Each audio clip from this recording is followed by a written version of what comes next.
We're going to talk about being an encourager.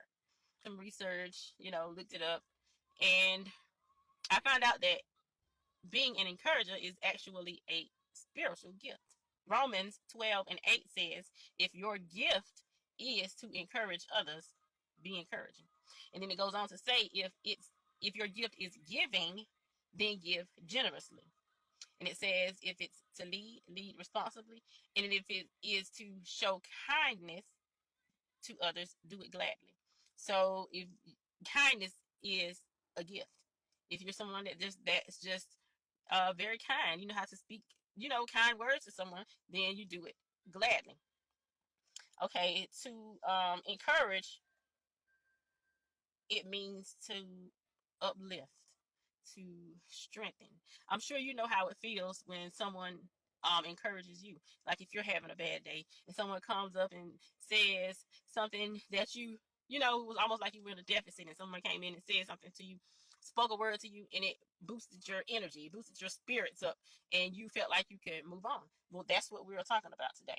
Encouragement is a confidence booster. It is a energy booster. It motivates, supports, gives hope, and it changes perspective. Some examples in the Bible: Barnabas. He was a man of encouragement. He was known as the son of encouragement. Okay, Mary and Elizabeth, they were cousins, and they both were pregnant. Um, Elizabeth was pregnant with John, and Mary was pregnant with Jesus. Um, Mary went to, I think it was Mary went to visit Elizabeth. And yeah, Mary went to visit Elizabeth. And when she heard Elizabeth's greeting, she said her baby leaped for joy in her womb.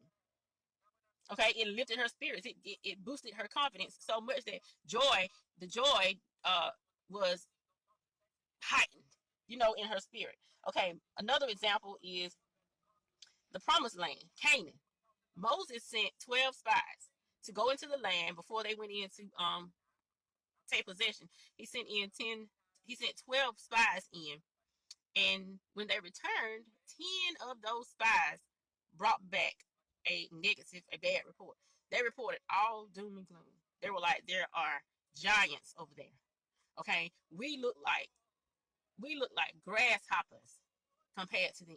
So you can imagine what type of mindset these 10 spies might have left Moses. But when he got to Caleb and Joshua, they had a different perspective of what was over there. Yes, there were giants, but the land is flowing with milk and honey. And also, there were grapes over there that were so big that it would take 2 men to carry them.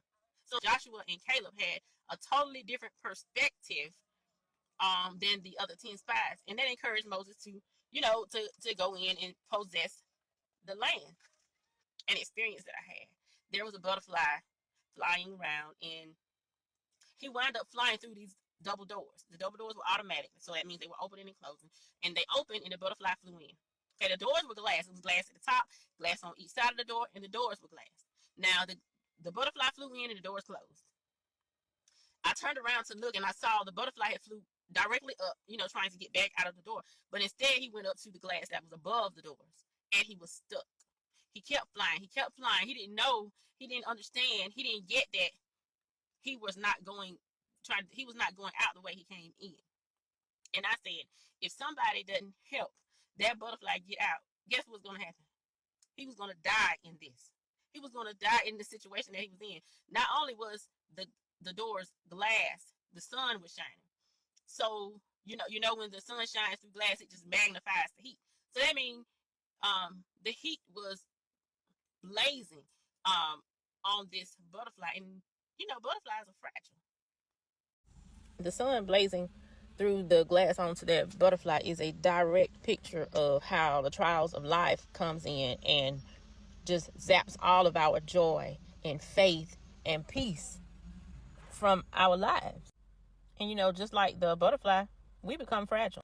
While watching this video, replace a friend or even yourself with this butterfly, and that will give you a visual of just how important encouragement is. Butterflies are fragile. And read that their feet are made to, clasp onto green things like flowers and grass, but this was glass. And as he would try to walk up the glass, his foot would just slide off. It would just slide off. And before you knew it, he had fell down to the bottom of the window, and all that was moving was his wings. And I was like, if somebody don't get that butterfly, he's going to die. And the next thing you know, he was laying on his side, and both wings had closed in. He died because he didn't have anybody to come and rescue him. And that's what encouraging words can do for you. They encourage you to get up and keep going. Sometimes we need outside sources, a friend, and a lot of times bigger than our friends, God, but our friends are who God uses, to encourage us. So my message to you today is to encourage someone. And you may be saying, well, I got my own stuff going on. I need some encouragement. Well, I learned that if you take your eyes off of yourself sometimes and encourage someone else, it makes you feel better. It'll make you feel a whole lot better. And sometimes when you speak to someone else, encourage someone, hey, how you doing? I could tell you might have been feeling a little down. Sometimes it'll cause them to open up. You get to hear what's going on with them. Them being able to tell you what's going on with themselves will make them feel better. And you may realize that, hey, my situation is not as bad as I thought it was. And in return, you get a boost because you took your eyes off of yourself for a moment and you decided to show God's love. He sent you to encourage this woman. And the reason I say woman, because that's what Women Rock is about. Women Rock is about women. So that's why. But if you see a man that needs to be encouraged, don't not encourage him because he's a man. I'm just saying I'm speaking to the women in this video. Encourage each other. Encourage one another. Because you reap what you sow. Okay? Whatever you put out, that's what you get back. All right? So remember to encourage someone today.